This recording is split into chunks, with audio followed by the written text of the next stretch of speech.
Welcome back, dear viewers, to another riveting episode on our channel.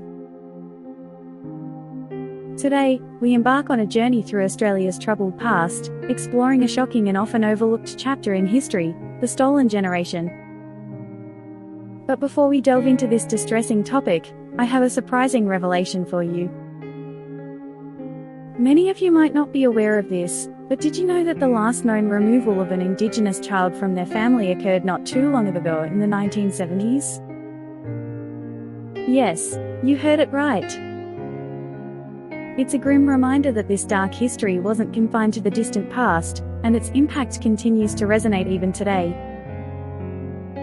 To understand the gravity of the stolen generation, we need to go back to the 20th century when European settlers arrived on Australian shores.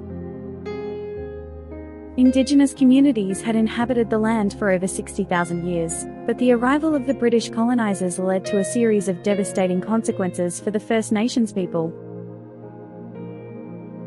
The policies of forced child removal were rooted in the misguided belief of assimilating Indigenous children into Western culture. During the late 1800s to the mid-1900s, the Australian government implemented what was called the Protection Era. Under this policy, authorities had the power to remove Indigenous children from their families, supposedly to protect them from neglect and abuse.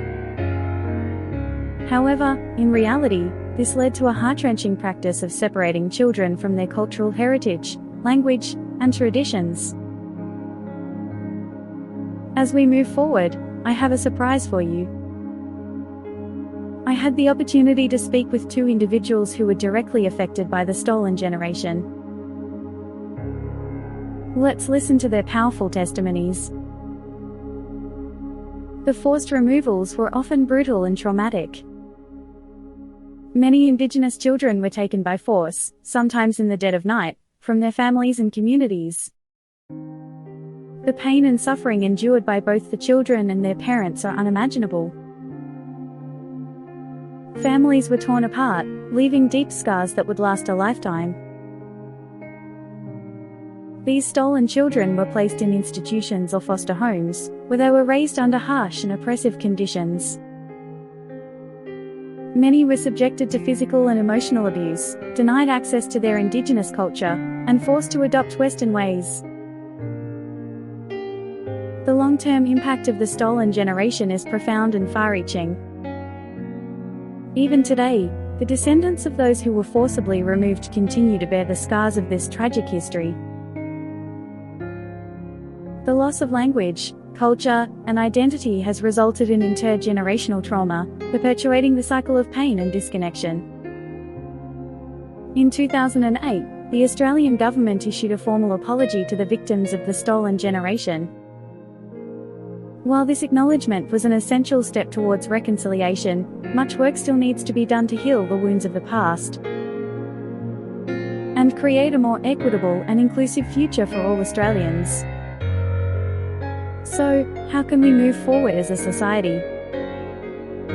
It starts with understanding and acknowledging the atrocities of the past. Education plays a crucial role in dispelling ignorance and promoting empathy. By learning about the experiences of the stolen generation, we can foster compassion and work towards building a more harmonious and united Australia. As we conclude this eye-opening journey into Australia's dark past, let us remember the resilience and strength of the Indigenous communities who have endured so much. It is up to each one of us to stand together and ensure that the painful history of the stolen generation is never repeated.